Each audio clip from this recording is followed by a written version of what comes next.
오늘 다룰 주제는 기능코 재발, 그리고 비염 수술만으로도 코가 높아지는지 이 내용들에 대해 다루어 볼 텐데요. 기능코 성형을 하는 가장 큰 목적 중 하나는 바로 비염 해소입니다. 기능코 재발 가능성에 대해 이야기를 하자면 결론적으로 재발의 가능성은 항상 있다고 할 수 있습니다. 기능코 수술은 보통 이 세 가지 항목에 대한 개선을 하게 되는데요. 비중격이 휘어져 있는 것을 개선하는 비중격 만곡증 수술, 비대해진 하비갑계로 인해 코막힘이 유발되는 경우를 개선하는 하비갑계 비대증 수술, 그 다음에 다양한 이유로 비밸브가 좁아져서 숨쉬기 어려워졌을 때 비밸브 협착증에 대한 수술을 하게 되곤 합니다. 이런 불편한 증상이 너무 불편하거나 혹은 이미 오래되어 적응된 상태에서 기능코 성형을 하는 경우로 나뉘게 되는데요. 적응되어 있던 분들은 수술을 하고 나서 숨쉬기가 편해졌다고 말씀하시는 분들이 많습니다. 왜냐하면 그전에는 비염이 오랫동안 지속되다 보니 그것이 당연한 줄 알고 계셨던 것인데요.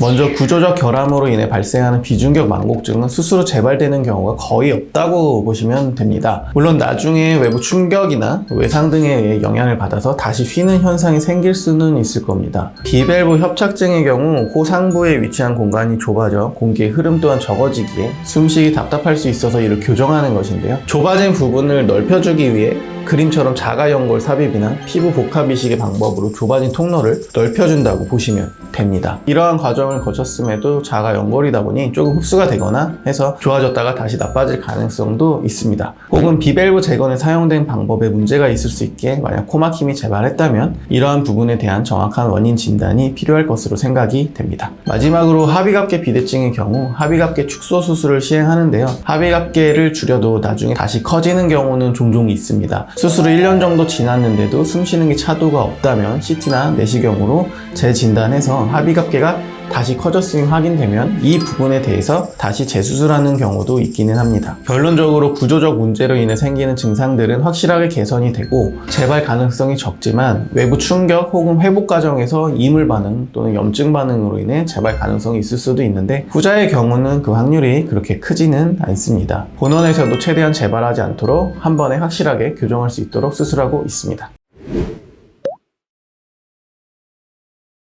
최근에 넷플릭스 경성 크리처와 디올 패션쇼 참석으로 한소희 씨의 행보가 화제가 되기도 했는데요. 특히 작년 2013년 10월 한소희 씨는 자신의 블로그에 비염 수술을 했다면서 사진과 함께 글을 올린 바 있어서 이를 두고 잠시 논란이 되었던 적이 있습니다. 또 실리콘으로 코를 세우고 그런 것이 아니라 코가 휘어서 코 한쪽으로 숨쉬고 코를 골았는데 그것을 일자로 세워 코가 높아졌다고 설명한 바 있습니다. 또 원래 코가 높았는데 점점 코가 휘면서 코끝이 처졌다. 그걸 다시 원래 코로 복원시킨 것이라고 해명하기도 했는데요. 아무래도 유명 연예인의 사소한 것 하나하나 궁금해하는 대중들에게는 또 코 성형을 하는 분들에게도 이러한 부분이 실제로 가능한 것인지 알고 싶어하는 분들이 계실 것이라고 생각이 됩니다. 물론 이런 주제를 다루는 것이 조심스럽기는 하지만 전문의로서 개인적인 의견을 말씀드려 보겠습니다. 휜 코나 매부리 코를 보면 뼈와 연골이 만나는 부위가 과도하게 자라 튀어나오고 그런 코끝은 매부리 정도에 따라 자연스럽게 더 처져 보이게 됩니다. 정면에서 보면 휘어 보이는 휜 코는 안쪽에 비중격 만곡증이 생긴 상태라고 볼 수 있는데요. 그럼 이를 교정하려고 수술을 하려면 코를 어차피 개방을 해야 하고 코를 개방하게 되면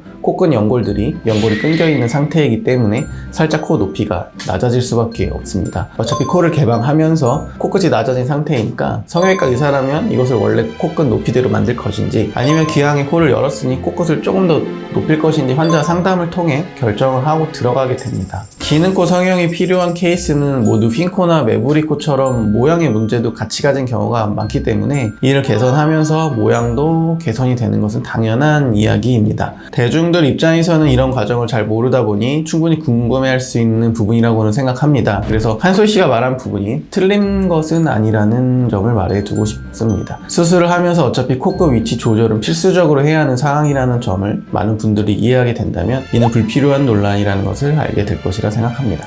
물론 기능코와 미용적으로 더 개선을 원해 일반 코 성형처럼 실리콘이나 코끝 연골을 더 넣어서 코 모양을 더 확실하게 바꿀 수는 있지만 말입니다.